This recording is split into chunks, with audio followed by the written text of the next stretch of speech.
Graphic স্কুলের পক্ষ থেকে সবাইকে আন্তরিক সালাম। আসসালামু আলাইকুম। আমি মামুনুর রশিদ মামুন। আজ থেকে শুরু হচ্ছে গ্রাফিক স্কুলের ফটোশপ লার্নিং। ওকে, তো আজকের যে পার্ট এটাতে হচ্ছে আমি ইন্টারফেস সম্পর্কে আলোচনা করব। ফটোশপের প্রত্যেকটা সফটওয়্যারের অবশ্যই ইন্টারফেস সম্পর্কে না জানলে অবশ্যই আপনি কাজ করতে পারবেন না। দ্যাটস ওয়াই আপনাকে ইন্টারফেস সম্পর্কে জানতে হবে। এজন্য আমি ইন্টারফেস সম্পর্কে নিয়ে আজকে কথা বলবো। আমাদের চ্যানেলের উদ্দেশ্য হচ্ছে কি করে আপনি Photoshop, Illustrator, InDesign, flash etcetera যেগুলো গ্রাফিক ডিজাইন রিলেটেড সফটওয়্যার রয়েছে সেগুলোতে আপনি বেসিক লেভেল থেকে অ্যাডভান্স লেভেল পর্যন্ত টিউটোরিয়াল পাবেন। আমাদের চ্যানেলে টিউটোরিয়াল দেওয়া হবে ইনশাল্লাহ। তো আশা করি ধারাবাহিকভাবে অবশ্যই টিউটোরিয়ালগুলো দেখবেন অ্যান্ড ভালো লাগলে অবশ্যই আমাদের চ্যানেলটি সাবস্ক্রাইব করবেন অ্যান্ড লাইক, কমেন্ট অ্যান্ড বেশি বেশি শেয়ার করবেন। তাহলে শুরু করা যাক আজকের ইন্টারফেস সম্পর্কে। প্রথমে যেটা দেখাবো সেটি হচ্ছে মেনু বার সম্পর্কে। এটি হচ্ছে menu bar, file, edit, image etcetera, এগুলো হচ্ছে মেনু বার। ওকে, তো মেনু বারে যখন আমি মাউসের কার্সরটি নিয়ে যাব তখন একটি একটি করে নিউ, ওপেন ইত্যাদি ইত্যাদি দেখা যাচ্ছে। এগুলো হচ্ছে সাব মেনু। ওকে, সাব মেনুতে অনেক ধরনের অপশন রয়েছে। তো প্রত্যেকটা ছোট ছোট অপশন নিয়ে একটি একটি করে টিউটোরিয়াল পাবেন। তো সেই টিউটোরিয়ালগুলো দেখলে অবশ্যই উপকৃত হবেন অ্যান্ড আশা করি সেগুলো দেখবেন। অ্যান্ড মেনু বারের নিচে যেটি দেখা যাচ্ছে এটিকে কন্ট্রোল প্যানেল বলা হয় অথবা অপশন বার বলা হয়। ওকে, তো অপশন বার অথবা কন্ট্রোল প্যানেলটি আসলে এটা টুল বারের সাথে সম্পর্কিত। যেমন আমি যদি একটা টুল এখানে সিলেক্ট করি দেন দেখেন আমার কন্ট্রোল প্যানেলটি চেঞ্জ হচ্ছে। ওকে, তো এটি প্রত্যেকটা হচ্ছে লাইক আমি যদি এখানে এখন রেক্টেঙ্গুলার মার্কিউর টুল যদি সিলেক্ট করি দেখেন আমার এখানে রেক্টেঙ্গুলার মার্কিউর টুল রিলেটেড যেগুলো অপশন রয়েছে সেই অপশনগুলো এখানে শো করছে। ওকে, এগুলো সম্পর্কে বিস্তারিত স্টেপ বাই স্টেপ আলোচনা করা হবে। বাম পাশে আপনি যেটি দেখতে পাচ্ছেন এটি হচ্ছে টুলবার। এন্ড টুলবার আপনি চাইলে এটি ড্র্যাগ এন্ড ড্রপ করে এটা যে কোনো জায়গায় আপনি রাখতে পারেন। ওকে, এন্ড এটি আপনি ছোট করতে পারেন, এক লাইনে করতে পারেন অথবা দুই লাইনে করতে পারেন, এটা আপনার ইচ্ছা। এবং দেখেন যে টুলবারে সাপোজ এখানে মুভ টুল আমি এখন রয়েছি, এই টুলবারে দেখেন এখানে কোনায় সাদা কোনো অংশ নেই, তার মানে মুভ টুলের আর কোনো সাব টুল নেই এখানে।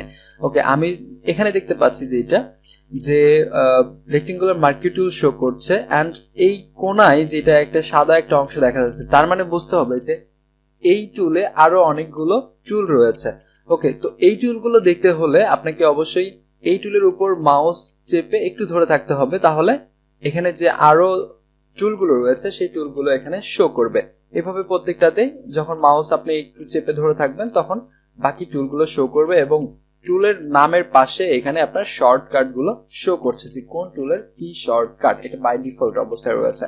ওকে, এটা হচ্ছে টুলবারের অবস্থা। এবং আমি যদি ডান পাশের দিকে তাকাই এটি হচ্ছে ফ্লোটিং প্যানেল। টোটালটাকে বলা হয় floating panel and total floating প্যানেলের মধ্যে ছোট ছোট একটি করে অপশন রয়েছে। লাইক এখানে রয়েছে layer, channel, path, adjustment, styles, colour, swatches. তো এগুলো হচ্ছে একটি একটি করে প্যালেট। আপনি চাইলে একটি করে প্যালেট এখানে আপনি যে কোনো জায়গায় আপনার কাজের জন্য আপনি এটা রাখতে পারেন।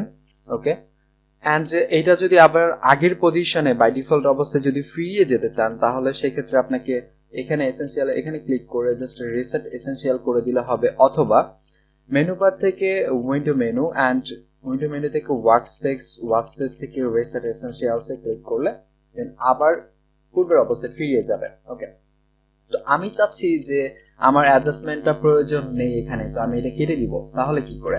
তাহলে এখানে আপনাকে ক্লিক করতে হবে অ্যান্ড এখানে যদি ক্লোজ করে দিই তাহলে এখান থেকে অ্যাডজাস্টমেন্টটা কেটে গেল। ওকে, আমি চাচ্ছি যে কালার অ্যান্ড সোয়াচেস দুইটাই একসাথে কেটে যাবে, টোটাল এইটাই কেটে যাবে। তো সেক্ষেত্রে কি করতে হবে? সেক্ষেত্রে এখানে ক্লিক করে জাস্ট ক্লোজ ট্যাব গ্রুপ করে দিলে তখন এই টোটাল ট্যাব গ্রুপটাই কেটে যাবে। ওকে, তো আমি যদি এখানে কোনো কিছু ইনপুট করতে চাই, লাইক আমার যদি এখানে ক্যারেক্টার প্যালেট অথবা character styles, note etcetera, navigator আমার যদি এখানে প্রয়োজন হয় তো সেটা আমি কি করে এখানে ইনপুট করব? ওকে, তাহলে সেক্ষেত্রে আমাকে উইন্ডোতে যেতে হবে অ্যান্ড আমি যদি এখানে নেভিগেটরটা নিতে চাই, নেভিগেটরে যদি ক্লিক করি তাহলে দেখেন এখানে শো করছে। অ্যান্ড এইটা যদি আমি ড্র্যাগ অ্যান্ড ড্রপ যদি করি এখানে আমি রাখতে চাই তাহলে এখানে আমার একটা শো করছে। ওকে, এইভাবে আপনি চাইলে যে আপনার ইচ্ছা মতো কোনো কিছু প্রয়োজন হলে আপনি উইন্ডো থেকে এখানে নিয়ে এসে আপনার এখানে ওয়ার্কস্পেস সেট করতে পারেন। ওকে, তাহলে ওয়ার্ক স্পেস সেট করার কথা যেহেতু চলে আসলো, সেক্ষেত্রে আপনি সাপোজ আপনার এই ওয়ার্ক স্পেসটা আপনার পছন্দ, প্রতিবার ফটোশপ যখন আপনি ওপেন করবেন তখন এই ওয়ার্ক স্পেসটি আপনার শো করবে। এটা কি করে? সেক্ষেত্রে আপনাকে যেতে হবে এখানে ক্লিক করে জাস্ট নিউ ওয়ার্ক স্পেসে ক্লিক করলে এখানে আপনি একটা নাম দিয়ে এখানে যদি সেভ করে দেন তাহলে আপনার এই নামের একটা ওয়ার্ক স্পেস তৈরি হবে। এই ওয়ার্ক স্পেসে আপনি প্রতিবার এইরকম করে ভিউ দেখতে পারবেন। অথবা এখান থেকে না গিয়ে যদি আপনি উইন্ডো থেকে ওয়ার্ক স্পেস থেকে নিউ ওয়ার্ক স্পেস যান, সেম কাজটি হবে। ফটোশপে কিছু বাই ডিফল্ট ইন্টারফেস রয়েছে, লাইক আপনার এসেনশিয়ালস, পেইন্টিং, ফটোগ্রাফি, টাইপোগ্রাফি, এগুলো হচ্ছে টোটালি বাই ডিফল্ট অবস্থায় রয়েছে। আপনি চাইলে নিজে নিজে আপনার নিউ ওয়ার্ক স্পেস তৈরি করতে পারেন। এবং আমি যদি এই পাশে এটা যদি ওপেন করে দেখি তাহলে এটা টোটাল এখানে চাইলে আপনি শো অ্যান্ড হিডেন করে দিতে পারেন, অ্যান্ড এটা আপনি হাইড করে দিতে পারেন অথবা শো করে দিতে পারেন। ওকে, আমি চাইলে যে এটা আমি কোথায় রাখবো, টোটাল প্যালেটটা আমার এই পাশে ভালো লাগছে, আমি তাহলে এই পাশে রাখতে পারি। ওকে, এইভাবে রাখতে পারি। তো আমার এটা টোটালটা উলট পালট হয়ে গেলে জাস্ট আমি এটা এইভাবে করে দিতে পারি। ওকে, তো এইটি হচ্ছে মোটামুটি ইন্টারফেস। অ্যান্ড আরো যদি আমি দেখাতে চাই, লাইক আমি জাস্ট এইটা দেখেন, আমার এটা হচ্ছে ডকুমেন্টের পেছনে যেটা ব্যাকগ্রাউন্ড যেটা দেখতে পাচ্ছি আমরা ডিফল্ট অবস্থায় থাকে এইটা। অ্যান্ড আপনি চাইলে এটা ব্ল্যাক করে দিতে পারেন, ডার্ক গ্রে করে দিতে পারেন। এখানে আরো কিছু অপশন রয়েছে,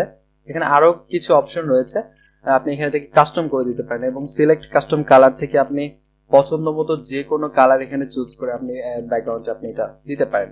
ওকে, অ্যান্ড আমি যদি টোটাল ফটোশপে ইন্টারফেসের কালারটা যদি চেঞ্জ করতে চাই সেক্ষেত্রে আমি এটা সম্পর্কে আলোচনা করব কিভাবে এগুলো আসছে। তো এটা হচ্ছে যে আমি যদি যাই এডিট মেনু থেকে প্রিফারেন্স থেকে ইন্টারফেস, এখানে দেখেন আমি চাইলে ডার্ক, লাইট অ্যান্ড আরো ব্রাইট করে দিতে পারি। ওকে, এগুলো সম্পর্কে বিস্তারিত আলোচনা হবে নেক্সট টিউটোরিয়ালে।